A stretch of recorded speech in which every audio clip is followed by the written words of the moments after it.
Bismillahirrahmanirrahim. Assalamualaikum warahmatullahi wabarakatuh. Anak-anak sekalian, kita kembali di channel Guru Merdeka. Anakku sekalian, untuk kali ini ya, Ustadz akan membahas materi tentang Sumpah Pemuda dalam bingkai Bhinneka Tunggal Ika. Dalam video ini Ustadz berharap sebagai pemantapan materi ya, kalian sudah belajar di modul e-learning.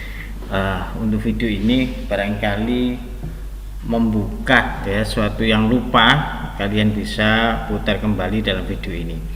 Nah, anak-anakku sekalian, materi tentang Sumpah Pemuda ini menjadi perhatian buat kita sebagai pemuda dalam sejarah bangsa Indonesia. Nah, untuk memahami materi ini ada beberapa tujuan yang diharapkan.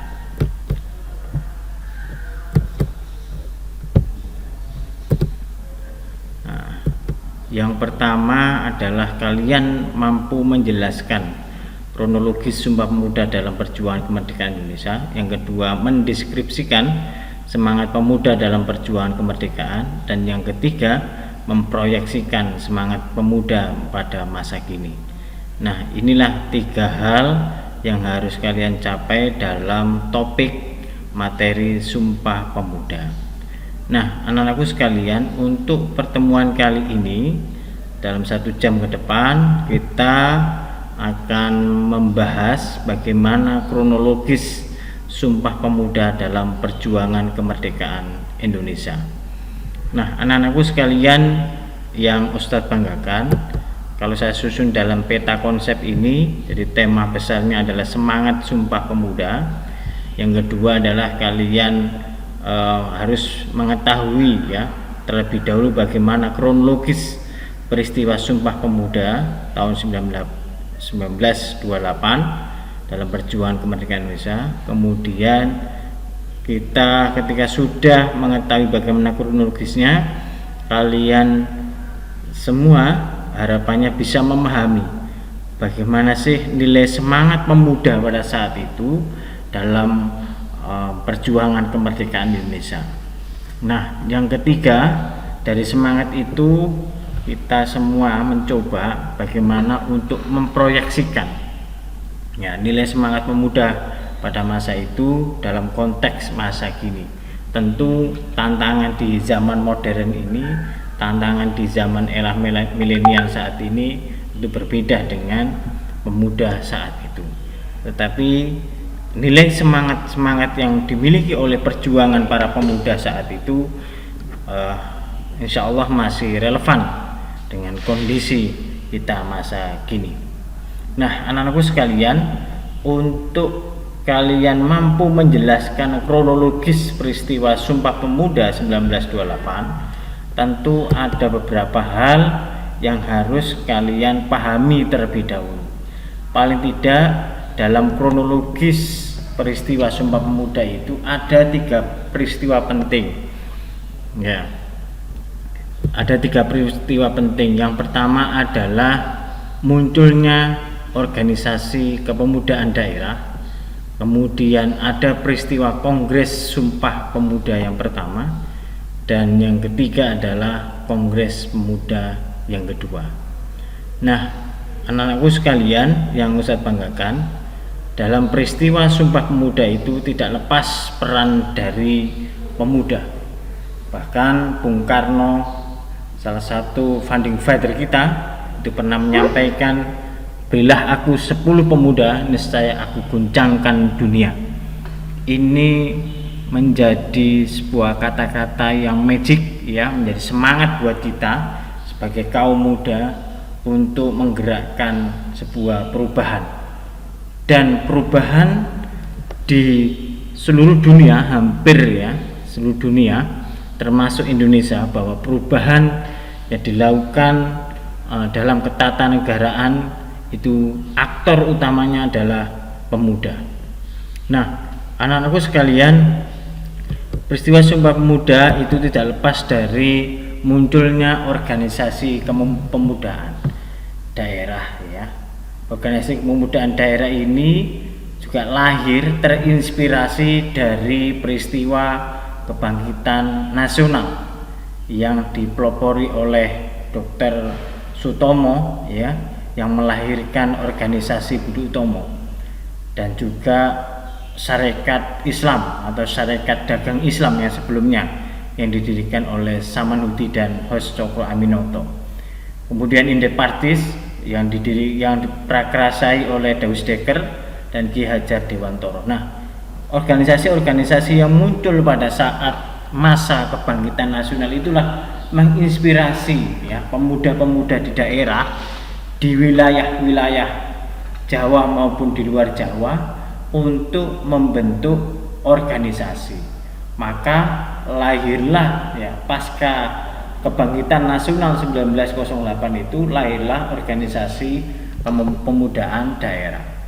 Ada istilah Jong Java. Waktu itu awalnya adalah organisasi Trikoro ya, yang diprakarsai oleh Satiman Widyo Sanjoyo ya. Ini muncul pada tahun 1915. Jadi organisasi pemudaan Jong Java ya. Jong itu dari bahasa Belanda artinya pemuda. Kalau bahasa Inggris kan Young. Jadi Jong itu pemuda. Jadi pemuda Jawa artinya perkumpulan, perhimpunan pemuda-pemuda Jawa. Kemudian ada Jong Sumatera Bon yang diprakarsai oleh Muhammad Yamin. Ada Jong Ambon, ada Jong Minahasa, ada Jong Cilebes, ada Jong Batak, dan banyak lagi organisasi-organisasi pemudaan, ada pemuda Betawi dan seterusnya ya. Semuanya itu membawa peran ya masing-masing untuk memajukan ya, untuk melakukan perlawanan terhadap penjajah. Nah, apa sebenarnya tujuan yang diharapkan oleh organisasi-organisasi ini? Tentu ya, misalkan tujuan Trikoyo Darmo atau Jong Java itu, dia memiliki tujuan, organisasi ini adalah menyelenggarakan pertalian antar murid Bumi Putra, mengusahakan peningkatan pengetahuan umum dan membangkitkan minat dan mempertajam rasa terhadap bahasa dan budaya ya. Jadi di organisasi pemuda Jawa harapannya ada mempererat ya hubungan ya para mahasiswa pada saat itu, para murid atau siswa ya di Bumi Putra, untuk semakin menguatkan ya peningkatan dalam hal pengetahuan khususnya di bidang pendidikan, dan itu juga mempertajam rasa bahasa dan budaya. Ini yang didirikan ya tujuan Jong Java. Ada Jong Sumatera. Sumatera ini adalah organisasi pemuda wilayah Sumatera yang diprakarsai tadi oleh Muhammad Yamin ya, yang lahir pada tahun 1917, yang memiliki tujuan bahwa mempererat hubungan di antara murid-murid yang berasal dari Sumatera. Jadi harapannya organisasi ini lahir di Jakarta,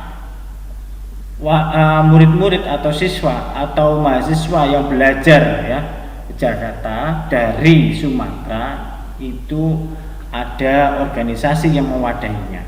Nah, disinilah kemudian harapannya para pemuda-pemuda yang tergabung dalam organisasi Jong Sumatera Bon ini adalah tujuannya mendidik ya pemuda Sumatera untuk menjadi pemimpin bangsa. Jadi mempersiapkan itu dan kemudian mengembangkan budaya Sumatera ya. Jadi masih bersifat kedaerahan. Yang kedua ada Jong Ambon ya, yang menggalang persatuan di wilayah pemuda-pemuda Ambon. Ada Jong Minahasa, ada Jong Cilebes ya. Intinya semua organisasi-organisasi pemudaan daerah itu masih bersifat kedaerahan. Ya, namanya organisasi kedaerahan. Jadi platformnya masih berdasarkan kedaerahan ya. Jong Ambon berarti pemuda, organisasi itu perkumpulan organisasi pemuda Ambon. Jong Java itu perkumpulan organisasi Jawa ya. Tapi ini cikal bakalnya ya. Cikal bakalnya lahirnya peristiwa Sumpah Pemuda diawali dari organisasi-organisasi ini. Nah, dari berbagai organisasi-organisasi ini yang daerah ini ada persamaan tujuan. Ya, ada persamaan tujuan, apalagi banyak mahasiswa saat itu mendapatkan ya pendidikan dari orang Hindia Belanda itu mengatakan bahwa bangsa pribumi tidak akan bebas kalau tidak ada rasa persatuan. Nah, dari sinilah kemudian pemuda-pemuda daerah itu punya kesamaan visi yang sama, yaitu ingin bersatu, ya, ingin bersatu, melepas, ya, bajunya, melepas identitasnya, suku, budaya dan agama, ya, dalam tergabung dalam sebuah organisasi, ya, namanya perkumpulan atau perhimpunan Indonesia. Nah, disinilah kemudian yang menjadi latar belakang lahirnya Kongres pertama. Ya, dilatar belakangi oleh adanya keinginan pemuda untuk bersatu. Para pemuda menghimpun dirinya dalam Kongres Pemuda ini, ya. Jadi bersama-sama untuk punya keinginan bersatu dalam menghimpun sebuah organisasi. Yang kedua, ingin membangkitkan semangat kerjasama antar berbagai perhimpunan pemuda dan mencari dasar persatuan bagi Indonesia.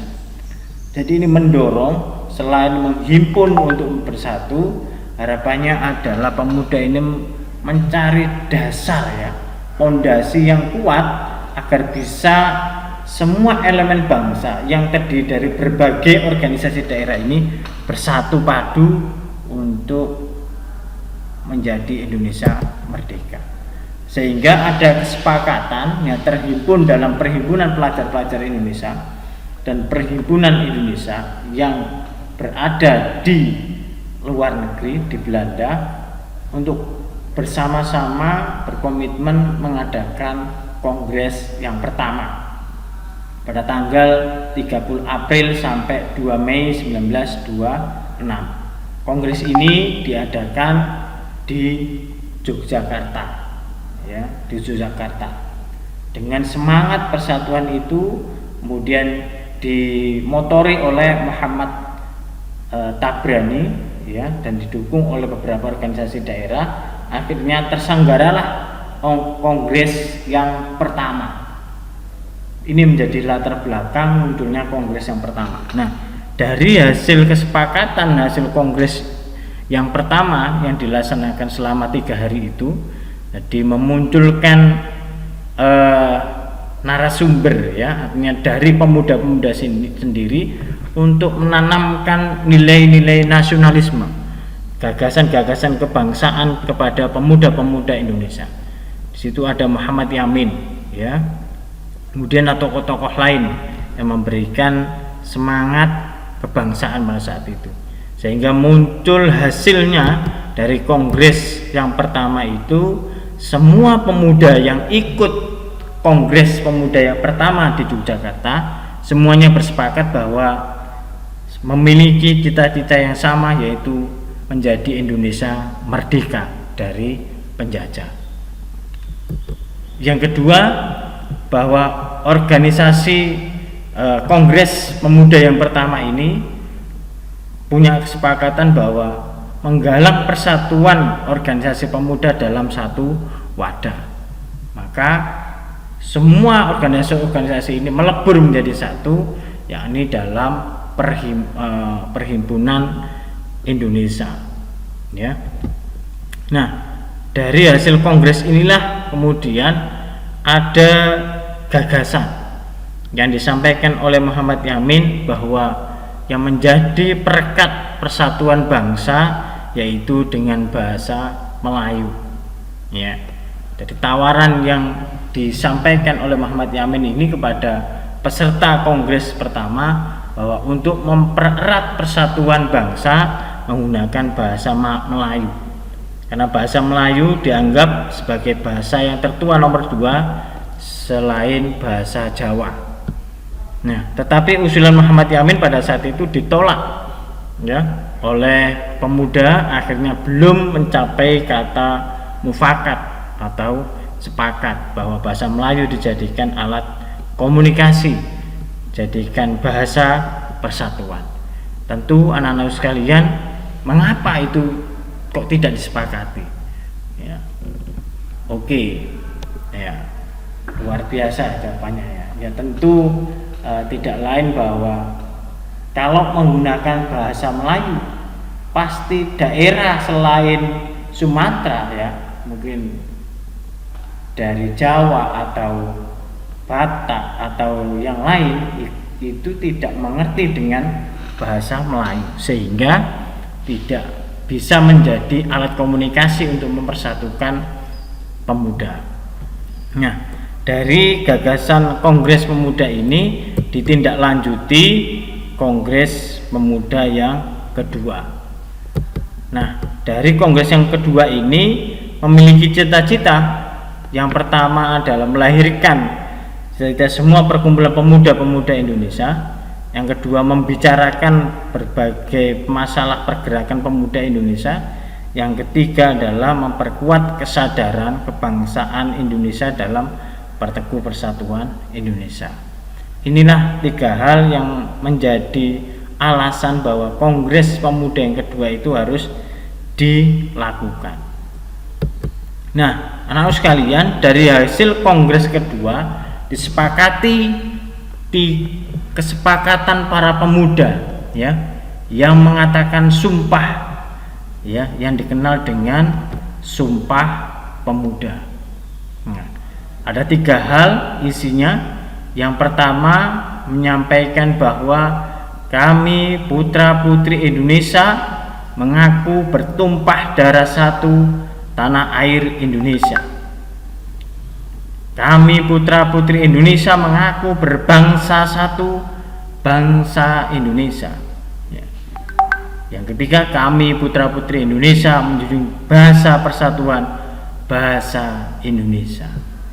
Nah, anakku sekalian, inilah 3 hal yang menjadi Sumpah Pemuda yang dikenal dengan Sumpah Pemuda, ya, peristiwa. Ada 3 hal yang menyatakan sumpah, ya. Sumpah itu sesuatu yang diikat dengan kuat, ya, mengatakan. Maka di sini kita tidak bisa hanya menyampaikan, bunyikan hanya sebatas kami putra-putri Indonesia mengaku bertumpah darah satu tanah air Indonesia, tapi kita harus lebih jauh memaknai, ya, memahami apa sih yang sebenarnya yang diinginkan pemuda saat itu pada nilai-nilai Sumpah Pemuda ini. Oleh karena itu, mari kita memahami apa arti dan makna Sumpah Pemuda itu. Yang pertama, ya, Sumpah Pemuda yang pertama, kami putra-putri Indonesia bertumpah darah satu tanah air Indonesia, ya. Ini mengandung maksud, mengandung makna bahwa para pemuda rela berkorban demi tanah Indonesia. Mengapa rela berkorban? Karena tanah air Indonesia itu adalah tanah yang sangat indah dan kaya, kekayaan alamnya yang luar biasa. Orang yang menyebut sebagai Zamrud Khatulistiwa. Bahkan ada orang yang sangat mengatakan bahwa Indonesia itu surganya dunia, ya. Karena tongkat kayu pun bisa jadi tanaman. Itu begitu suburnya tanah Indonesia. Oleh karena itu, semangat pemuda, ya, yang menggerakkan kepada pemuda-pemuda yang lain untuk, ya, bersama-sama menjaga, ya, kecintaan terhadap tanah air Indonesia. Ini menjadi maksud atau makna dari arti tumpah darah satu tanah air Indonesia. Yang kedua, ya, kami putra-putri Indonesia berbangsa satu, bangsa Indonesia. Ini mengandung maksud, mengandung makna bahwa pengakuan, ya, paham kebangsaan. Para pemuda saat itu menyadari bahwa dia lahir di berbagai macam daerah, berbagai suku, berbagai agama, tapi dia memiliki kesadaran untuk bersatu, ya, tanpa membedakan pemuda, ya, tanpa membedakan status agama, sosial, ya, bahasa, tetapi dia mengikat pemuda sadar bahwa kemerdekaan bisa diraih dengan adanya persatuan bangsa. Ini sebuah makna yang penting, ya, untuk menjadi kita pelajari bahwa persoalan bangsa Indonesia, ya, itu bisa dicapai kalau adanya persatuan bangsa Indonesia, tidak membedakan, ya, berbagai macam suku, agama, ras, dan golongan. Yang ketiga, bahwa kami putra-putri Indonesia menjunjung tinggi persatuan dengan bahasa Indonesia. Para pemuda saat itu menegaskan bahwa bahasa persatuan adalah bahasa Indonesia. Bahasa Indonesia menjadi alat komunikasi yang efektif untuk memudahkan, bahkan menggalang semangat kebangsaan para pemuda saat itu.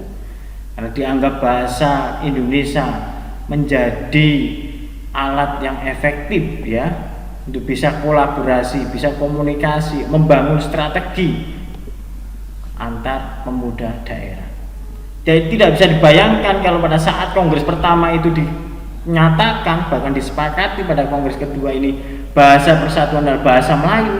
Saya yakin di daerah-daerah pemuda-pemuda lain yang tidak memahami, tidak menguasai bahasa Melayu tidak akan mampu berkomunikasi, tidak bisa membangun strategi antar pemuda yang ada di daerah-daerah lain. Maka pilihan yang sangat tepat bahwa bahasa persatuan adalah bahasa Indonesia yang menjadi alat komunikasi yang efektif dan ini menjadi bahasa bangsa Indonesia untuk menjalin semangat menggalang persatuan bangsa. Nah, itulah anak-anakku sekalian makna Sumpah Pemuda ya yang bisa kita ambil. Nah, anak-anakku sekalian, ketika kalian memahami ya bagaimana munculnya awal organisasi pemuda daerah, kongres pertama sampai pada kongres kedua, harapan Ustadz adalah kalian bisa menyampaikan ya kronologis peristiwa Sumpah Pemuda pada tahun 1928. Oke, apa kira-kira anak sekalian kita pelajari? Oke, luar biasa ya. Kalau kalian bisa menyebutnya kronologis, artinya itu kalian bisa menjelaskan sejarah secara singkat, gambaran secara singkat bagaimana sih munculnya Sumpah Pemuda ini. Ya, tentu kita semua bahas tadi bahwa kronologis peristiwa Sumpah Pemuda itu diawali dari lahirnya peristiwa atau lahirnya organisasi ya kepemudaan daerah yang itu muncul diawali dari organisasi kebangkitan nasional yang didirikan pada saat 1908. Di antaranya ada Serikat Islam, Budi Utomo dan Indir Pasti. Dari situlah kemudian munculnya organisasi pemuda daerah yang dari berbagai daerah, ada Jong Java, Jong Sumatera, Jong Ambon, Jong Ciledug dan Jong yang lain, pemuda-pemuda yang lain. Kemudian dari situ ada kesamaan visi yang sama untuk merekatkan persatuan bangsa, ada rasa nasionalisme untuk ingin bersatu tanpa membedakan daerah, tanpa membedakan agama, bahasa, suku dan warna kulit. Maka disitulah bersepakat untuk mengadakan Kongres Pemuda yang pertama. Yang di situ ada kesepakatan ya misi yang sama, yaitu memiliki cita-cita yang sama, yaitu Indonesia merdeka. Nah, dari kongres yang pertama itu kemudian ditindaklanjuti pada kongres kedua sebagai upaya tindak lanjut dari kongres pertama itu dengan latar belakang untuk memperkuat kesadaran bangsa Indonesia dan memperteguh persatuan Indonesia, pemuda Indonesia. Disinilah kemudian ada dorongan untuk melaksanakan Kongres Pemuda yang kedua, sehingga menghasilkan rumusan Sumpah Pemuda 3 tadi ya. Kami putra putri Indonesia bertumpah darah satu tanah air Indonesia. Kami putra putri Indonesia berbangsa satu bangsa Indonesia. Kami putra putri Indonesia menjunjung bahasa persatuan bahasa Indonesia. Itulah anak-anak sekalian proses kronologis peristiwa Sumpah Pemuda 1928. Harapan Ustadz kalian mengetahui ini bisa menarik semangat ya kebangsaan kita ya di masa kini. Nah, Tentu apa makna Sumpah Pemuda dalam perjuangan kemerdekaan? Apa kira-kira fungsinya, ya, efeknya, akibatnya dari Sumpah Pemuda itu? Sumpah Pemuda merupakan peristiwa penting, ya, fondasi kebangkitan bangsa untuk membentuk negara kesatuan Republik Indonesia. Karena dengan spirit Sumpah Pemuda membangun semangat persatuan dalam bingkai Bhinneka Tunggal Ika. Sumpah Pemuda bisa menyatukan semua perbedaan. Puncaknya adalah semangat persatuan untuk mewujudkan bangsa Indonesia meraih kemerdekaan 17 Agustus 1945. Jadi peristiwa proklamasi itu tidak lepas dari peristiwa Sumpah Pemuda, yang itu adanya persatuan Indonesia, persatuan para pemuda yang melepaskan identitas budaya, yang melepaskan identitas agama dalam mewujudkan persatuan dalam bingkai Tunggal Ika. Nah, itulah anak kalian makna, ya, Sumpah Pemuda dalam perjuangan kemerdekaan Indonesia. Nah, anakku sekalian, tentunya ketika kita belajar, ya, materi Sumpah Pemuda ini ada beberapa hikmah, ya, pelajaran penting bagi kita sebagai umat Islam. Yang pertama, bahwa kita harus sadar dan patut bersyukur kepada Allah Subhanahu wa taala bahwa bangsa Indonesia itu adalah bangsa yang besar, bangsa yang indah kaya atas kekayaan alam. Oleh karena itu kita bangun kecintaan dan kebanggaan terhadap tanah air Indonesia ini dengan aksi nyata agar bangsa Indonesia menjadi bangsa yang maju dalam percaturan dunia. Ini yang menjadi pelajaran penting buat kita, mempelajari peristiwa masa lalu untuk dijadikan pedoman untuk melangkah ke depan. Jadi kita punya kewajiban yang sama sebagai umat Islam, sebagai bangsa Indonesia, untuk menjaga bangsa Indonesia ini, karena bangsa Indonesia ini diwujudkan oleh Allah Subhanahu wa taala dengan kondisi yang luar biasa. Yang kedua, anak-anakku sekalian, bahwa bangsa Indonesia itu diciptakan oleh Allah dalam kondisi yang keberagaman, agama, suku, bangsa, dan ras golongan. Tentu keberagaman ini bukan menjadi masalah atau menjadi pemicu konflik, ya, tetapi kita memiliki kewajiban bersama untuk merawat kebinekaan, ya, merawat berbagai macam agama, suku, bangsa, dan ras golongan ini dengan saling toleransi dan mengedepankan persatuan.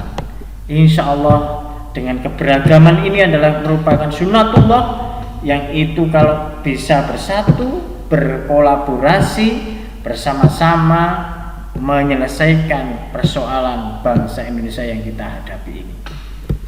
Yang ketiga, anak-anakku sekalian, bahwa peristiwa Sumpah Pemuda ini tidak lepas dari peran pemuda yang mendobrak kejumutan. Ya, kejumutan itu adalah orang yang tidak pernah mendapat pendidikan, ya, pengetahuannya kurang, ya, pemuda yang melawan segala bentuk penjajahan untuk meraih kemerdekaan. Tentu kita sebagai pemuda masa kini, sebagai pemuda Islam, juga punya peran penting terhadap kemajuan bangsa, ya. Sebagaimana kita kalau belajar sirah dalam agama Islam, itu banyak pemuda-pemuda Islam yang memiliki peran yang luar biasa di usia-usia muda. Ya, kalau Ustaz punya catatan itu di sini. Yang pertama, ya, Usama bin Zaid yang di usia 18 tahun sudah menjadi panglima perang menghadapi Romawi. Ini suatu prestasi yang luar biasa, ya. Masih di usia 18 tahun dia menjadi pemimpinnya perang, ya. Yang kedua, Umar bin Abdul Aziz usia 22 tahun yang menjadi gubernur Madinah, ya, jadi gubernur 22 tahun, ya. Kalau kita flashback ke belakang tadi, kita belajar dari pemuda-pemuda, tokoh-tokoh pemuda daerah, ya, ada Ahmad Yamin, ya, kemudian ada Samratul Langi, kemudian ada tokoh-tokoh yang lain, itu rata-rata di usia muda, ya, antara 20 sampai 25. Ya, ini sama yang dialami oleh pemuda-pemuda Islam pada saat itu. Yang ketiga, Ja'far bin Abi Thalib diutus Rasulullah menemui raja usia 20 tahun. Masih usia pemuda, masih remaja, tapi memiliki peran yang luar biasa dalam perjuangan Islam. Yang keempat, Ali bin Abi Thalib memimpin perang Badar ya, dalam usia 25 tahun. Mus'ab bin Umar dakwah di Madinah ya, usia 24 tahun ya. Kemudian Muhammad Al-Fatih pada usia 22 tahun sudah menjadi sultan, berhasil menaklukkan benteng legendaris Konstantinopel pada usia 24 ya tahun. Nah, anak-anak sekalian, inilah tokoh-tokoh pemuda Islam pada masa itu yang punya peran penting dalam kemajuan pada zamannya. Kita cukup belajar dari pemuda-pemuda Indonesia pada saat peristiwa Sumpah Pemuda yang mampu mendobrak kejumutan, yang mampu mendobrak kemapanan para penjajah saat itu, sehingga lahirlah kemerdekaan bangsa Indonesia. Pemuda adalah aktor utama masa lalu dan masa yang akan datang. Oleh karena itu, anak-anak sekalian, kalian semua adalah tokoh-tokoh muda ya, yang Ustadz berharap kalian punya peran andil besar dalam kemajuan bangsa Indonesia ini. Ya, dari semangat Sumpah Pemuda ini, mudah-mudahan kalian semua mengaplikasikan dalam nilai-nilai kesejarahan ya Sumpah Pemuda ini pada masa yang akan datang. Saya kira itu anak-anak sekalian yang bisa sampaikan. Kurang lebihnya mohon maaf. Assalamualaikum warahmatullahi wabarakatuh.